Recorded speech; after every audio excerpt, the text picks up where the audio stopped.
नमस्कार।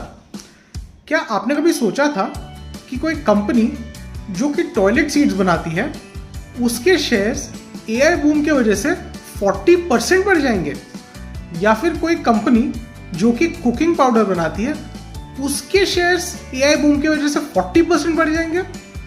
तो आज मैं कुछ ऐसी कंपनीज के बारे में बात करना चाहता हूँ जिनके businesses on the face of it AI से कोई लेना देना नहीं रखते हैं, लेकिन they have receive the full benefit of the AI boom. तो ये सारी कंपनीज जिनके बारे में मैं बात करूंगा ये जापानीज है। तो सबसे पहली कंपनी है अजीनोमोटो। जी हाँ, वही अजीनोमोटो जो पाउडर हम कुकिंग में बहुत फ्रिक्वेंटली यूज करते हैं। तो अजीनोमोटो एक्चुअली MSG यानी मोनोसोडियम ग्लूटामेट पाउडर है, लेकिन इसका ब्रांड नेम अजीनोमोटो ने इतना फेमस कर दिया है कि हम सभी इसी को अजीनोमोटो ही कहते हैं। तो इस कंपनी ने एक फिल्म बनाई है जिसका नाम है अजीनोमोटो बिल्डअप फिल्म। तो यह फिल्म एक्चुअली सेमीकंडक्टर में यूज होती है, सेमीकंडक्टर को सर्किट बोर्ड से इंसुलेट करने के लिए। और इस फिल्म के प्रोडक्शन में अजीनोमोटो का 95% मार्केट शेयर है, यानी कि मोनोपोली। तो जस्ट इमेजिन, इस फिल्म के बिना एआई क्या एक नॉर्मल एप्लीकेशन भी पॉसिबल नहीं हो पाएगा। तो अजीनोमोटो भले ही एआई में इन्वॉल्व ना हो, लेकिन इस फिल्म के वजह से उसे एआई बूम का पूरा फायदा मिल रहा है। इनफैक्ट अजीनोमोटो के शेयर्स लास्ट 6 मंथ्स में 40% तक बढ़ चुके हैं। तो अब आते हैं टॉयलेट कंपनी में जिसका जिक्र मैंने पहले किया था। तो इस कंपनी का नाम है टोटो। तो टोटो जो है सेरामिक के टॉयलेट सीट्स बनाती है। अब आप ये कनेक्शन देखिए कि एक कंपनी सिंस सेरामिक में डील करती है, तो इस कंपनी ने क्या किया, ये सेरामिक के इलेक्ट्रोस्टैटिक चक्स बनाने लगी जिसके ऊपर वेफर्स को बिठाकर उन पे लिथोग्राफी का काम किया जाता है। अब इसके वजह से टोटो के शेयर्स भी लास्ट 6 मंथ्स में 40% तक बढ़ गए हैं। तो जस्ट देखिए कि कहाँ के तार कहाँ जुड़ गए हैं। तो इस सेरामिक्स में अपने एक्सपर्टीज को टोटो ने कितना बढ़िया इस्तेमाल किया। एक और कंपनी की बात करते हैं। इस कंपनी का नाम है नित्तो बोसेकी। तो नित्तो बोसेकी ने अपनी शुरुआत टेक्सटाइल मैन्युफैक्चरिंग में की थी, लेकिन अब ये डाइवर्सिफाइड मैन्युफैक्चरिंग में जा चुका है। तो नित्तो बोसेकी ने टी ग्लास नाम का एक फाइबर निकाला है जो कि सेमीकंडक्टर पैकेजिंग में बहुत ही ज़्यादा यूजफुल है।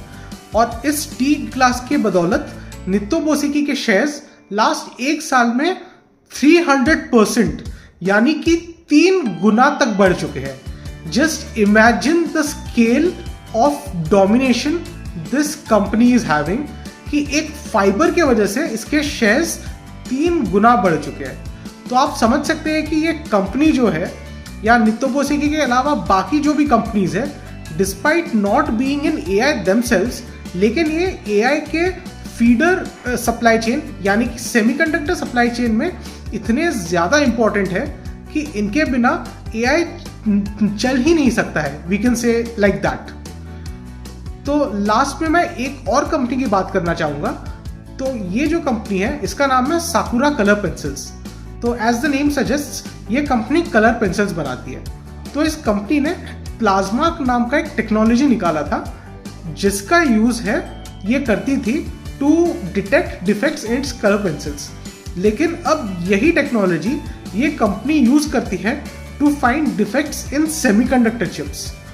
तो ये बहुत ही बढ़िया एग्जांपल है कि how the technology developed by one industry can be put to use in another industry. सही में ये सब एग्जांपल्स कितने अतरंगी और कितने आई ओपनिंग है।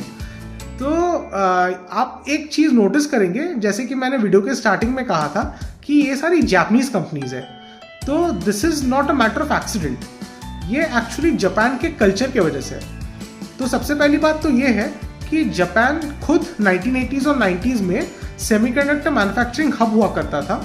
यहाँ तक कि 10 में से 6 मेजर कंपनीज जापानीज हुआ करती थी, जैसे कि Hitachi, Toshiba, Fujitsu, Mitsubishi electric etcetera. तो इसके वजह से इन सेमीकंडक्टर इंडस्ट्रीज को सप्लाई करने का एक पूरा सप्लाई चेन जापान में ऑलरेडी प्रेजेंट था, और ये कंपनीज उन टेक्नोलॉजीज पे भी काम करती थी। अब लेकिन जो दूसरा कारण है that is much more vital. तो ये रीज़न ये है कि जापानीज जो कंपनीज है, ये कंपनीज R&D में तो इन्वेस्ट करते ही है, एंड हम सब जानते हैं कि R&D कितना इंपॉर्टेंट होता है किसी भी ऑर्गेनाइजेशन के लिए, इनफैक्ट किसी भी कंट्री के लिए। तो जापानीज कंपनीज जब R&D में इन्वेस्ट करती है, they don't look for just practical application in their own industry और their own line of business. कहने का मतलब ये है कि बाकी कंपनीज क्या करती है कि अगर उन्हें किसी टेक्नोलॉजी का अपनी इंडस्ट्री में एप्लीकेशन ना दिखे तो वो उस टेक्नोलॉजी को डिस्कार्ड कर देते हैं। लेकिन जापानीज कंपनीज ऐसे नहीं करती है, वो उन टेक्नोलॉजीज पे कंटिन्यूस काम करती रहती है जो कि काइजन के प्रिंसिपल से बहुत मिलता जुलता है। और जब जापानीज कंपनीज हमेशा डिफेक्ट्स को एलिमिनेट करने के फिराक में रहती है, जो कि ऑफकोर्स 6 सिग्मा के प्रिंसिपल से जुड़ा हुआ है। तो जापानीज कंपनीज इन टेक्नोलॉजीज को डेवलप करती है despite not having any immediate use of these technologies. तो इसका फायदा ये होता है कि जब ये टेक्नोलॉजी का कोई यूज निकल आता है, it can be immediately deployed to that industry. लेकिन हाँ, जापान भी एक चीज में पीछे है कि भले ही वो ये टेक्नोलॉजी बहुत जल्दी बना तो लेती है, लेकिन इसको डिप्लॉय करने की कैपेसिटी उनके पास नहीं है। लेकिन since they already have the technology, तो कैपेसिटी बढ़ाना उनके लिए कोई बड़ी बात नहीं है। आई थिंक ये एक चीज़ है जो इंडियन कंपनीज को सीखनी चाहिए and they should definitely implement, that is to invest in R&D। क्योंकि आज के टाइम एंड एज में R&D is the key to innovation and only through innovation can Indian companies dominate the globe. तो I would definitely suggest कि अगर कोई future entrepreneur इस video को देख रहा हो तो आप प्लीज़ R&D में डेफिनेटली इन्वेस्ट कीजिएगा। एंड इवन अगर उसका कोई प्रैक्टिकल एप्लीकेशन आपको इमीडिएट फ्यूचर में ना दिख रहा हो, लेकिन फिर भी इसे प्लीज़ कंटिन्यू कीजिएगा। Thank you so much.